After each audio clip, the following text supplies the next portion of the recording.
Hello everyone, this is Venom Geek Media here. Today I'd like to give a little bit of a shout out to a channel I've been following. I think he's up and coming, and I think he's really talented. He is Sci-Fi Deep Dive. I'm going to leave a link in the comments and the description below. You guys really ought to check him out. He's around, I think, 900 subscribers, so he's closing in on that important 1,000 subscriber mark, and I think he really deserves it. He's an excellent channel. He's got a lot of passion, creativity, and talent, and I think it's only right that I share some of the good fortune that I've had. So definitely give him a look after this video. Right, today I'm going to do a bit of a different discussion. I'm going to do a comparison between the Covenant and the Dominion. Now, I'm not going to do a military versus. It's not really fair because we know a whole lot more about the Covenant than we do the Dominion, and neither are particularly great militarily. I'll just get that out of the way now. The Covenant is basically a sort of feudal era army where people buy their ranks and the lower ranks are conscripted. The Dominion is a slave army, but granted, is genetically engineered, so there's better bred for it. But I don't think that's the most interesting thing. I think the more interesting thing is the government and society. There's a lot the Dominion and Covenant have in common. They're both purple. They both centre around zealous religious belief. And they're both huge hegemonic empires with multiple different species. So it's surprising how much they do actually have in common. Almost suspicious. I'm sure it's nothing. I think it was probably just an idea going round at the time. So yeah, I'm going to look at the differences and similarities between them and really try to work out which is the most viable society, culture, government, whatever. So I think the first thing we'll look at, because there's a lot to say for both actually here, is technology. Now, the Covenant technology could be best described as stagnant. They've been using the same kit for about 1,000 years and will probably go on to do so, or less so now that the humans have kind of pushed them. But the Covenant are not particularly innovative or creative. They are derivative of the Forerunner technology and basically just iterate on that for their own purposes. But generally, it's inferior, and let's be frank, Forerunner technology, it's very powerful, but it's from another time, a different time. The galaxy of the modern day is very different to back then. So there's that. So it is very stagnant. It does have a strong base, but because they're reliant on using this esoteric technology that they don't actually really understand to create things, it's very hard for them to kind of further develop their technology from that. They're kind of stuck with what they've got, a little bit like humanity in 40k. So that's the technology of the Covenant in a nutshell. Now, the Dominion's quite interesting. We don't necessarily see much sign of advancement of Dominion technology, sort of linear improvement. What we do see is that it is assimilative. Is that a word? It assimilates other technologies reasonably well. It's, again, reasonably strong on its own, and there are some certain advantages it has. But the other key thing that Dominion technology seems to have the capacity for is to incorporate other technologies. So we see this particularly when the Breen joined the Dominion War and they start work on fitting the Breen energy dispersers onto Jem'hadar ships, which suggests that Dominion technology really does sort of assimilate different elements in. We also kind of get a suggestion from that from the Karama, who sell the Dominion the torpedoes. It's a bit like, you might say it's actually a bit like most modern tank construction, where you'll get an engine from Germany, a gun from the US, or you know what I mean. You'll get different parts from different places and all bring them together to one homogenized product. So there's a sort of an element of technological assimilation that goes on there. Now, there isn't necessarily any sign of linear traditional advancement. I don't think the Dominion innovate at all on their own. I think they're perfectly happy doctrinally. They're perfectly happy with what they've got. And somehow I doubt that the founders are particularly tech savvy, nor do I think that the Vorta or Jem'hadar are particularly creative. So I think if they want new technology, they are reliant upon the species that they incorporate into the Dominion. So neither are particularly perfect, neither of them are very innovative, but the Dominion definitely has the edge in that it can incorporate assimilated technologies. The Covenant, I mean, they don't really do it, or they do it with a lot of disdain. Now, that being said, brute technology remains largely separate from that of the Covenant. The brutes seem to incorporate Covenant technology back into their stuff, but the Covenant don't seem to take any brute technology and import it into their equipment. So it seems to be a one-way thing. So the next thing that is perhaps the most significant, certainly for the Covenant, but I think also for the Dominion, is the religion and its role in their societies. Now, in the Covenant, it is, I believe, broadly shared. I think the only Covenant race that doesn't believe in the divinity of the Forerunners are the Jackals, who are paid mercenaries. So I think even the Grunts believe in it, at least in some form or another, because you have Grunt deacons. It is broadly shared, which is quite important because it is the underpinning force in their society. It is what they are oriented towards, is to follow this religion, carry out its precepts, and fulfill its prophecies. And so it is the guiding principle of all the action the Covenant takes, which does lead them to make, poor decisions because they want to protect Forerunner stuff. They always have to protect Forerunner relics and Forerunner stuff, which means they can't glass the humans into oblivion every time. So it does cost them. Now, with the Dominion, as far as we can tell, and maybe it would have been expanded if we got more Gamma Quadrant stuff, but the religion of the Dominion seems largely exclusive to the bureaucrats or to the government agencies. I don't even think the Jem'hadar fully believe in the divinity of the founders.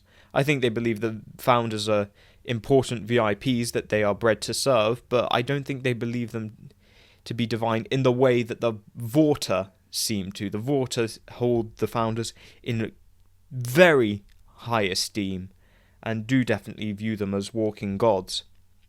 But the rest of the Dominion, the rest of the species in the Dominion, well, they don't even think the founders are real. They haven't even seen a founder. So, and certainly they don't, I don't think there's ever any implication that they believe in the religion of the founders. They don't see them as divine. As far as they're concerned, they probably think the founders are just this fiction made up to control them. And arguably it's not essential to the power structure. Now, in one way it's not essential to the power structure because you don't need to believe in the founders to be part of the Dominion like you do with the Covenant. But at the same time, if there were no founders, then the Vorta and Jem'hadar would just be completely aimless and they would disintegrate. So, double-edged sword there. You don't need to believe in them, but you still kind of need them for the society to actually exist. Now, it does bring us to the governments of the two. Now, one thing I will say, so with both are authoritarian, but I would say that the Covenant seems to be much more authoritarian and arguably much more barbaric. The Covenant is theocratic, with the prophets at the top basically commanding everything. Okay, it's notionally a partnership between the elites and the Sansha'um. That's not really what happens. What happens is that the prophets are the ones with all the power. Now, it does connect to the fact that it is a hierarchical society, and it is a hierarchical society. It's also very centralized to a single power structure, and that being the prophets. all the Covenant looks towards high charity and the prophets of truth and regret and all of them. Now, there's also something I want to bring up there, and that is that the prophets are very visible leaders. They are very public. And that's quite good compared to the Dominion because, as far as the Covenant are concerned, you can see the leader. He is there on the hologram. With the Dominion, because so few people even see the Founders, they don't really believe they're there. So, when the Vorta talk about the will of the Founders, it's like everyone's just either thinks, A, they're, crazy religious fanatics, or B, it's just a convenient lie for them to use. But essentially what it means is there's doubt in the power structure because the Vorta claim their authority from the Founders, but the Founders, as far as most Dominion species are concerned, don't exist. There is a bit of a problem there. The Dominion is secular and mildly authoritarian. I think largely in the interests of pragmatism, which even the Federation, I think, ends up sliding that way towards the end of the war. But like I say, it's secular, it's not reliant on believing in the divinity of the Founders, or even somewhat reliant on believing in the existence of the Founders, but give and take. It's quite a difficult one to untangle that. But apart from that, and apart from the kind of the overarching federal structure that you have, it is an association of equals, so all the races within the Dominion, under that umbrella, deal with each other equally. There's certainly no suggestion of a hierarchy, and it seems to be decentralized. So the idea is, I think, that, well, partially because there can't be a capital, because, the Founders want to keep themselves hidden. And so as a result, you have this very decentralized structure that is probably very resilient. You don't know who the leaders are, so it's very difficult to take out the leaders. Once the prophets are killed, the Covenant begins to disintegrate.